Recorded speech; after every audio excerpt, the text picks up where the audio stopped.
5 minutes. Les 5 minutes.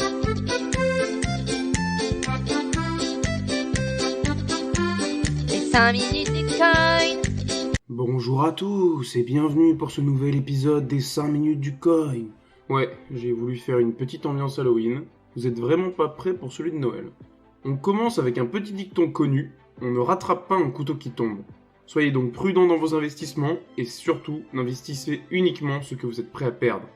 On a eu une semaine plutôt ascendante sur les marchés crypto malgré la réunion de la Fed ce mercredi soir, annonçant avoir augmenté à nouveau les taux d'intérêt de 0,75%, les faisons donc arriver à 4%.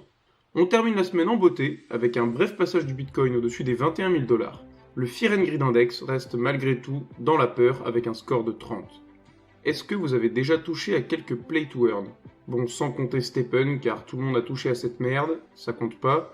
Moi j'ai déjà joué à quelques trucs, et c'est toujours pareil. Sympa au début, puis après 15 minutes de jeu, tu te rends compte que si tu claques pas un SMIC, bah tu vas gagner 1 € par mois en jouant et te faire chier dessus par tout le monde. Je vous dis pas ça pour rien, c'est parce que GameStop a lancé conjointement avec Immutable X sa propre place de marché pour les NFT cette semaine. Forcément, vu le nom, ils vont pas vendre des NFT artistiques. Cette plateforme est dédiée aux NFT pour Play to Earn, notamment les jeux d'Immutable X. Les jeux concernés pour les plus connus sont Illuvium, Gods Unchained, Ember Sword ou Guild of Guardians. On peut conclure que même si le marché du NFT n'est pas au top du top en ce moment, GameStop a malgré tout conclu un deal avec FTX, le bateau devrait donc être maintenu à flot.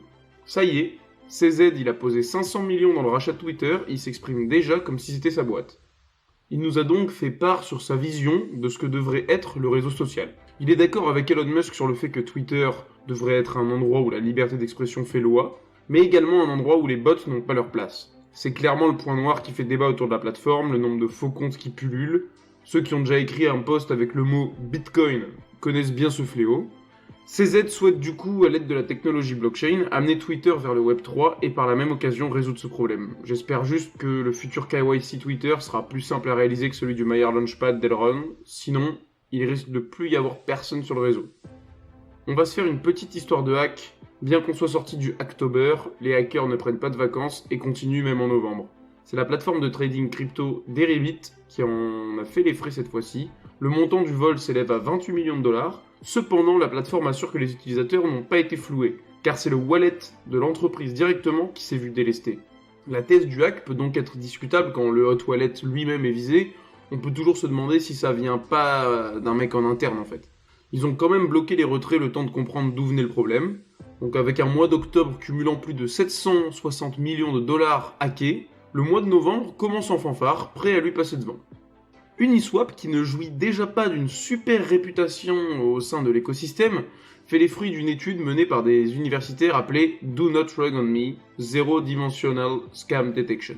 Cette étude met en lumière le nombre hallucinant de projets qui sont des scams disponibles sur la plateforme de swap. Sur 27 588 projets passés à la vérification, il apparaît que selon leur méthode, 26 957 seraient des scams, ce qui représente 97,7%. En gros, quasiment tout. Il faut limite être plus minutieux pour trouver un bon projet que autre chose. Leur méthode compile et analyse la composition de différents pools d'Uniswap, la façon dont sont distribués les tokens, ainsi que la manière dont ils le sont distribués parmi les différents investisseurs. C'est quand même un résultat très alarmant, mais à prendre bien entendu avec des pincettes. J'ai jamais fait de swap avec la licorne personnellement, je dois pas assez acheter de merde. Poursuivons avec une entreprise américaine spécialisée en échanges internationaux qui fait un énième pas en avant vers les cryptos. Cette société, c'est MoneyGram, et il sera désormais possible via leur application mobile d'acheter et de stocker des crypto-monnaies. Celles concernées sont pour le moment le Bitcoin, l'Ethereum et le Litecoin, donc ils prennent pas de risque. Juste pour remettre l'église au centre du village, MoneyGram, ça représente 150 millions de clients, ce qui est énorme quand on sait qu'il y a environ 500 millions de personnes détenant des crypto-monnaies dans le monde entier. Ça ouvre la porte de l'investissement crypto à de plus en plus de personnes. Avec des acteurs aussi énormes qui arrivent à chaque fois dans le monde du Web3 et des cryptos, j'ai vraiment hâte de savoir à combien se portera le chiffre de détenteurs de crypto d'ici 2 à 3 ans. Avec les MNBC qui arrivent, on se demande ce que va devenir le cash, et est-ce qu'il en restera quand même en circulation ? La Erste Bank, qui est une banque allemande, a eu un avis plutôt tranché sur la question. Car chez eux, à partir de décembre, il ne sera plus possible de déposer ni de retirer d'argent liquide. Les banques allemandes souhaitent de plus en plus supprimer le cash, ce qui permettra de fermer des agences, car les services les plus utilisés dans toutes les agences sont surtout les distributeurs. Donc qui dit plus de cash, dit plus besoin de distributeurs, donc plus besoin d'agences. Dans un monde futur sans argent liquide, le Bitcoin s'impose de fait face au MNBC car il est incensurable. De toute façon, qu'est-ce que c'est que le cash? C'est juste de la liberté par rapport au MNBC. Autant la leur servir sur un plateau, on n'est plus trop à ça près quoi. Le jeton Polygon Matic qui prend presque 20% en 24 heures, mais pourquoi donc?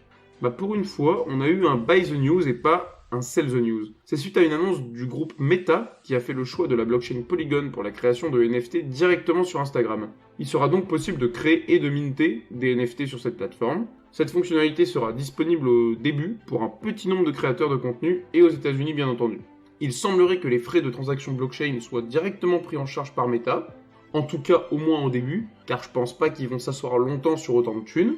Sinon, Meta a également fait pump un autre jeton de 80% en 5 heures appelé AR pour la blockchain Airwave, qui propose un service de stockage de données. Ici, en l'occurrence, ce serait pour stocker les NFT liés à Meta. Tout est mis en place pour qu'ils lancent prochainement ce système sur leur plateforme. Petite info, pour tous ceux qui courent 3 heures par jour pour gagner 3 balles sur Stepn, ils en ont pas terminé avec vous les petits salauds. Ils vous ont déjà tout pris, mais ils en veulent encore plus. En annonçant leur partenariat avec ASICS, afin de sortir des chaussures de running physique en édition limitée, ils espèrent bien vous mettre un peu d'étoiles dans les yeux. Pour vous procurer ces chaussures, il vous faudra posséder un stablecoin en particulier qui est l'USDC, et pour les acheter, il faudra passer par Solana Pay. Tous ceux qui achèteront ces baskets recevront également un NFT qui les rendra éligibles pour un airdrop, et cet airdrop permettra d'obtenir les baskets que vous aurez achetées physiquement sur l'application Stepn pour pouvoir encore de nouveau courir pour 3 balles. Sincèrement, de mon point de vue, ce genre de news, c'est vraiment une petite étincelle ridicule pour tenter de raviver une flamme qui s'est éteinte il y a maintenant bien trop longtemps. Désormais, plus personne n'est capable d'arrêter la gigantesque baleine qu'est Binance, prête à dévorer tous les petits planctons de l'océan, et dans ces planctons, apparemment, il y aurait les banques. Oui, vous avez bien entendu, les banques. L'avantage, si un exchange crypto rachète les banques vont plus fermer vos comptes si vous avez des cryptos, ça, c'est sûr. CZ a dit qu'il pouvait être intéressé autant par des participations minoritaires comme par des acquisitions complètes, dans le plus grand des calmes. Ce qu'on ne peut pas retirer à CZ, c'est qu'il a bien géré son bear market, car il annonce disposer de presque 1 milliard de dollars pour ce genre d'investissement, sachant qu'il a déjà claqué 500 millions dans Twitter dernièrement, il a le matelas plutôt bien garni. D'ailleurs, en parlant d'initiative de Binance, il y en a une autre qui a vu le jour, communément avec Ledger. En mettant à jour votre application Ledger Live sur ordinateur, vous allez voir apparaître une nouvelle fonctionnalité. Toujours pas la formule magique pour vous rendre riche, mais un petit icône Binance, qui vous permettra d'utiliser votre compte vérifié Binance sur Ledger Live directement, afin d'acheter des crypto-monnaies sur l'application par carte bancaire. Elles seront ainsi instantanément transférées sur votre adresse Ledger, une alliance profitable aux deux, seul bémol dans l'histoire, avec le KYC de Binance, les adresses Ledger seront facilement associées à leurs propriétaires. En gros, fini l'anonymat si vous utilisez cette fonctionnalité. Mastercard poursuit encore une fois son aventure à travers le Web3 et la blockchain en proposant d'accompagner des startups liées aux crypto-monnaies à travers leur programme d'incubation qui s'appelle StarPaths. 7 startups ont été sélectionnées pour y participer. Pendant 6 mois, ces 7 entreprises chanceuses seront en relation avec des équipes dédiées de Mastercard afin de les encadrer dans leur choix et de les accompagner dans leur développement. Forcément, qui dit Mastercard dit également immense réseau de connaissances et ça peut pas faire de mal d'avoir accès à de gros investisseurs quand on lance une entreprise et qu'on veut potentiellement lever des fonds.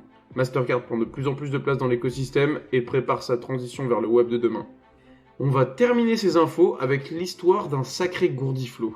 Autrement dit, un gros connard. Ce dernier s'appelle Jebara Igbara, mais est connu sous le pseudo de Jay Mazzini sur Instagram, plateforme sur laquelle il était influenceur.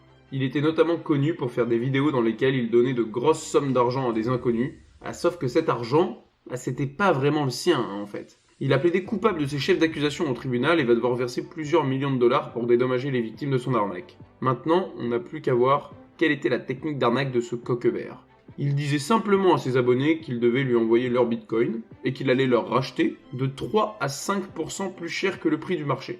Son excuse pour répondre à la question qu'on se pose tous, pourquoi est-ce qu'il ne passait pas par un exchange comme tout le monde ?